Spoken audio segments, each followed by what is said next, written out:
Irmãos, esse salmo de Davi é tido como um salmo da dedicação do templo.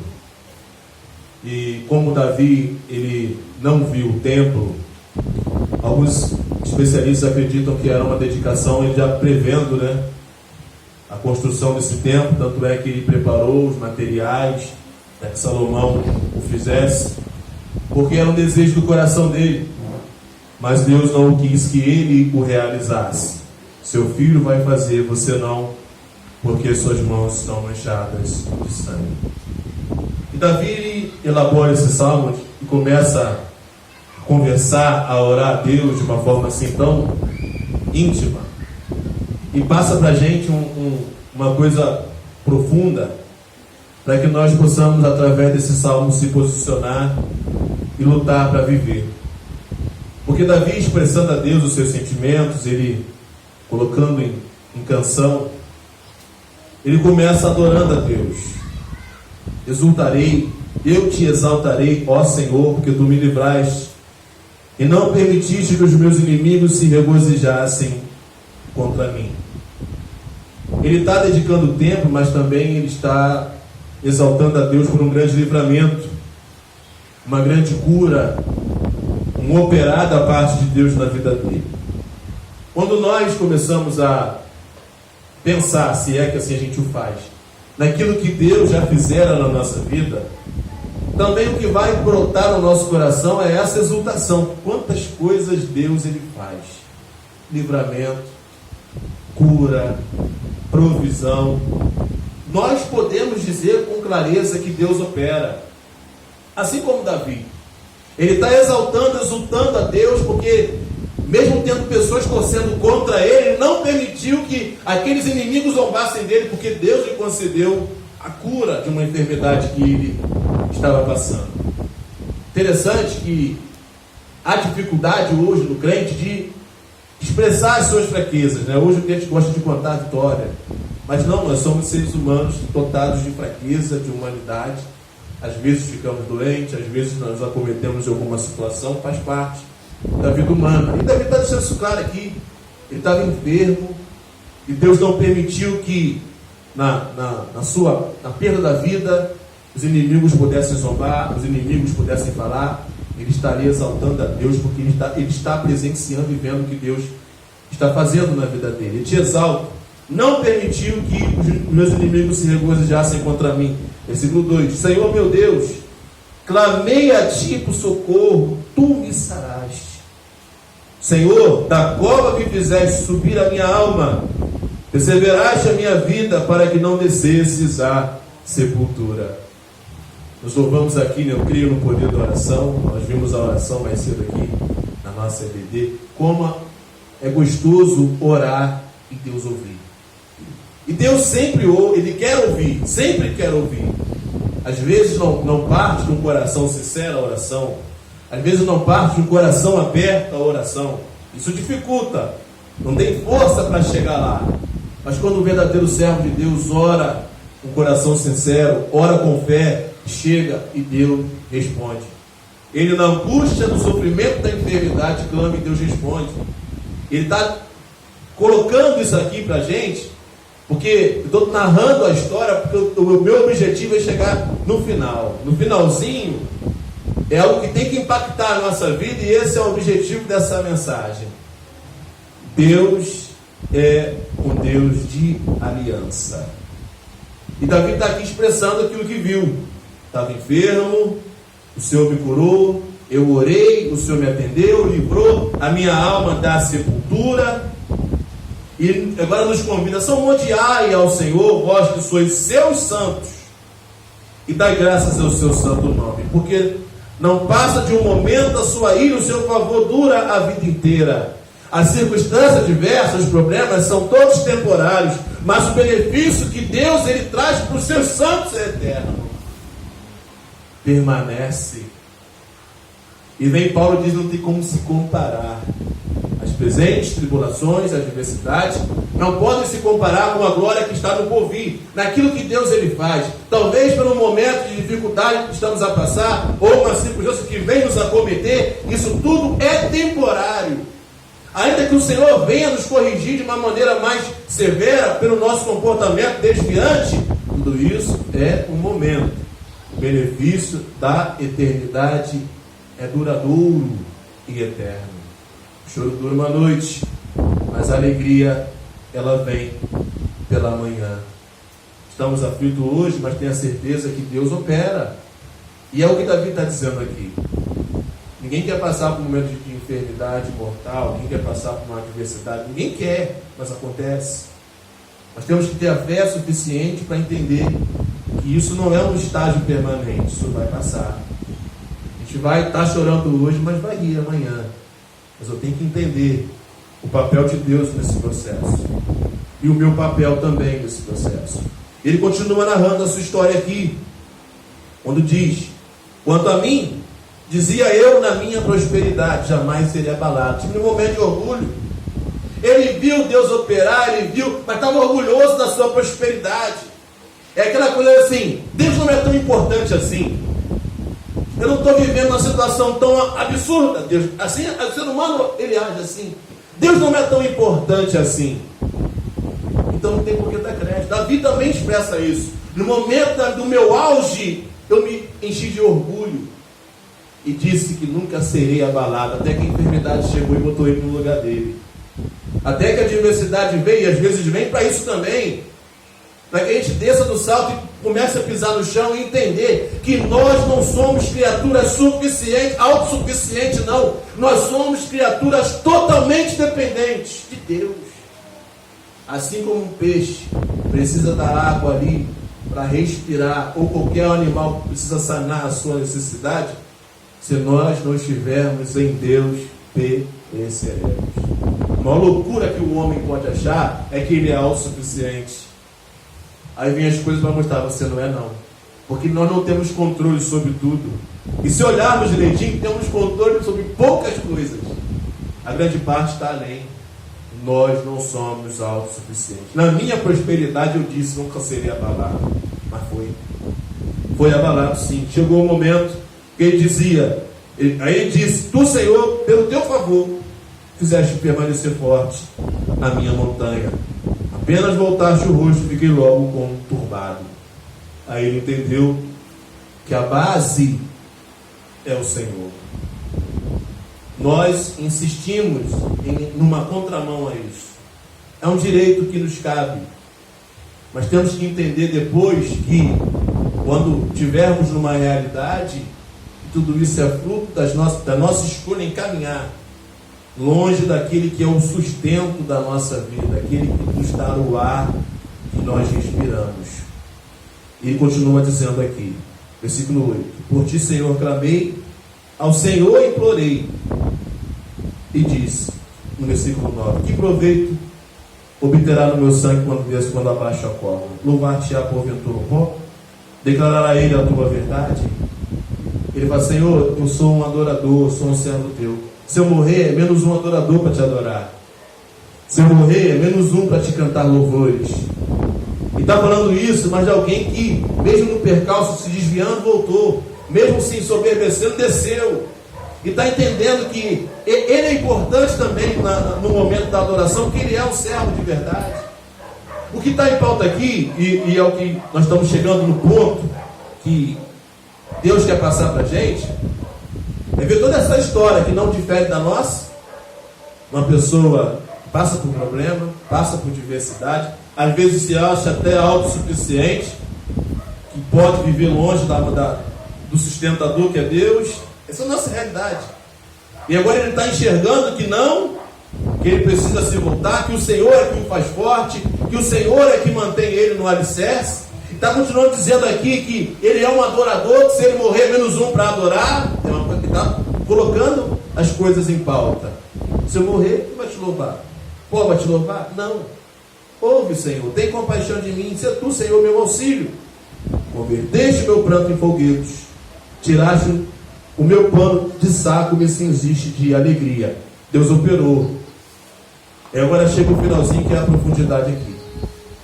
Quando eu disse que Deus é o Deus da aliança, infelizmente, nós entramos na onda de olhar para Deus e falar, Deus sabe. Ele sabe. Deus vê. Ele vê.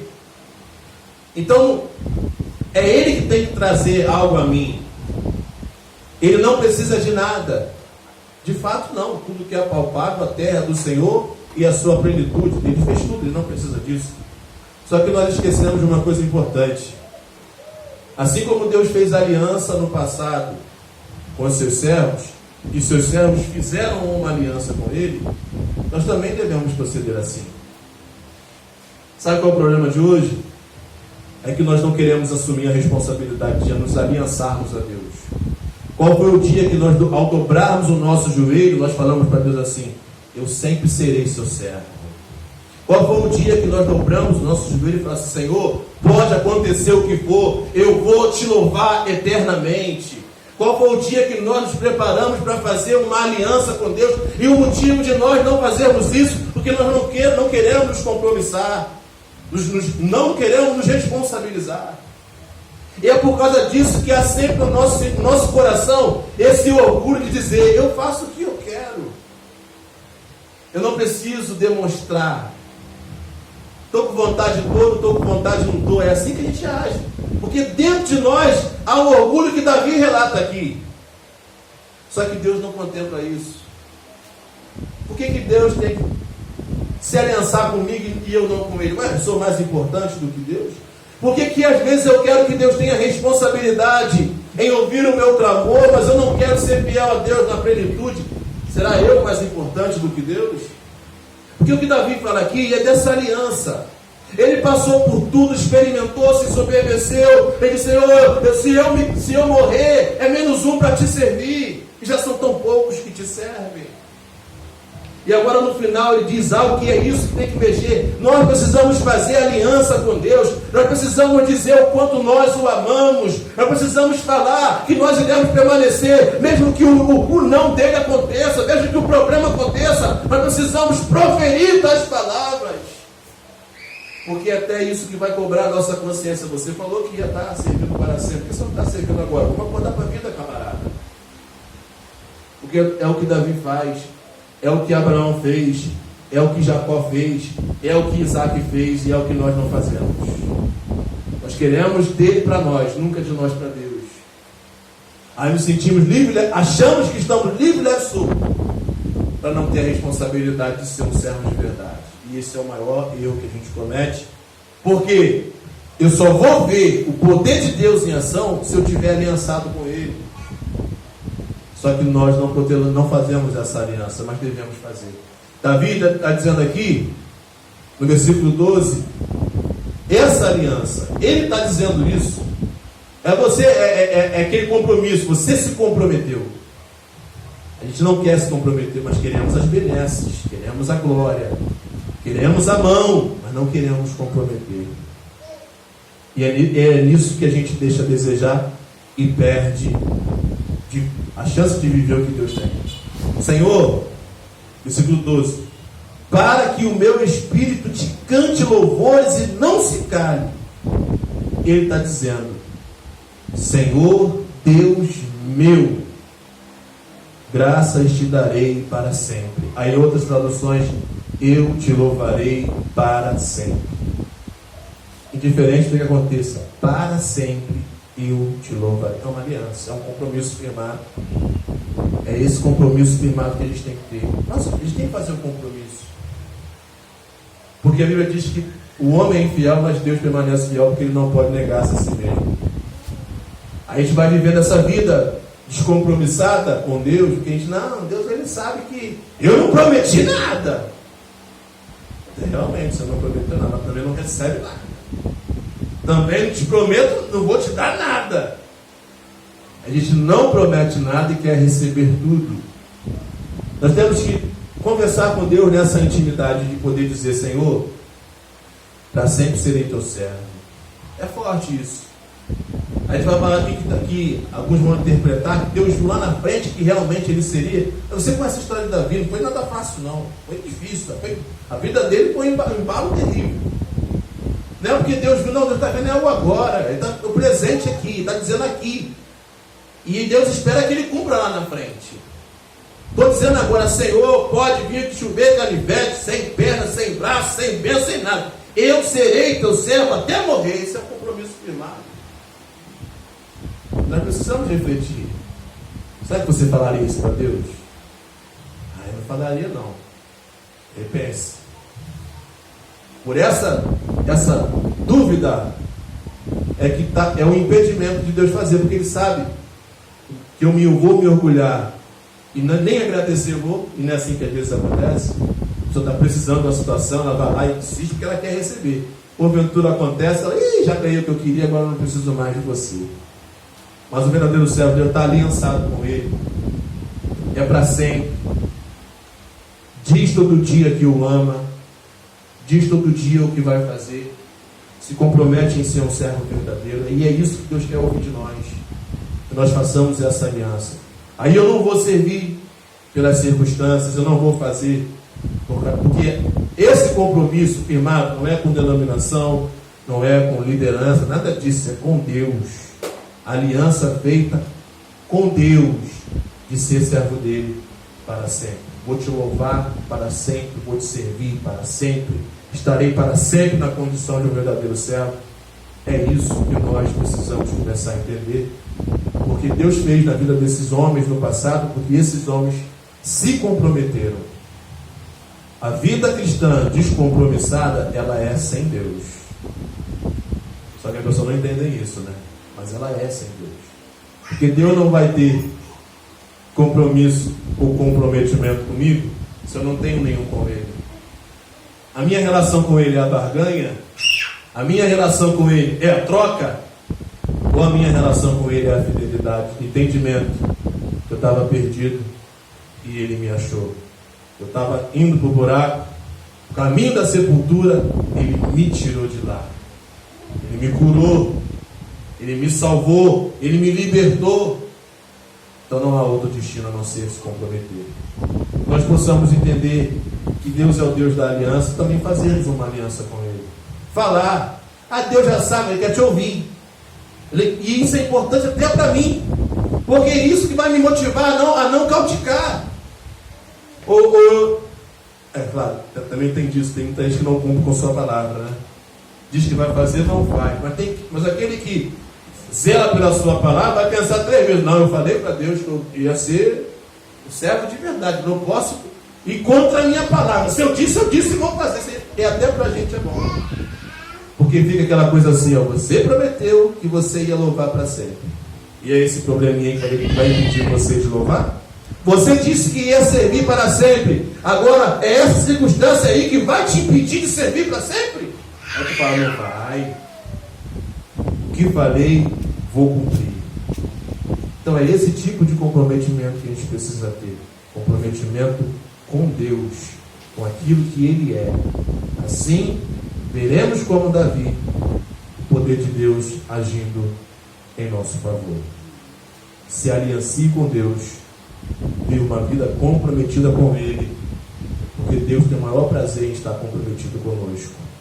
Nós conseguimos enxergar isso pelo fato de Ele ter dado o único Filho dele para nos salvar, sem sequer um de nós merecer, para que nós pudéssemos entender que não há vida longe dele. O nosso Senhor disse isso claramente: sem mim nada podeis fazer.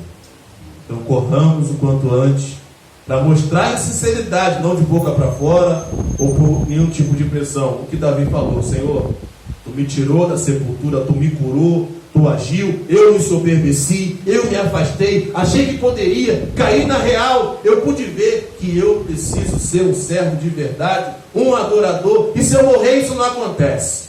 Mas eu garanto para o Senhor, enquanto eu existir, eu te louvarei até morrer. Para sempre. Porque o cristão não morre, né? Ele faz passagem. Eu te louvarei para sempre. Deixa eu ouvir isso do nosso lado. Mas de sinceridade. Ele é meu servo, por quê? Porque ele falou que seria assim até o último dia da vida dele. Eu não vou falar isso não. Já sabe, no fundo sabe que Deus está longe demais. O que impera é a própria vontade, o próprio desejo. Aí não vai se comprometer. Mas crente de verdade é comprometido. com aquilo que ele diz e com aquilo que Deus disse. E assim ele consegue ver as maravilhas do Senhor. Amém? Ficamos aqui.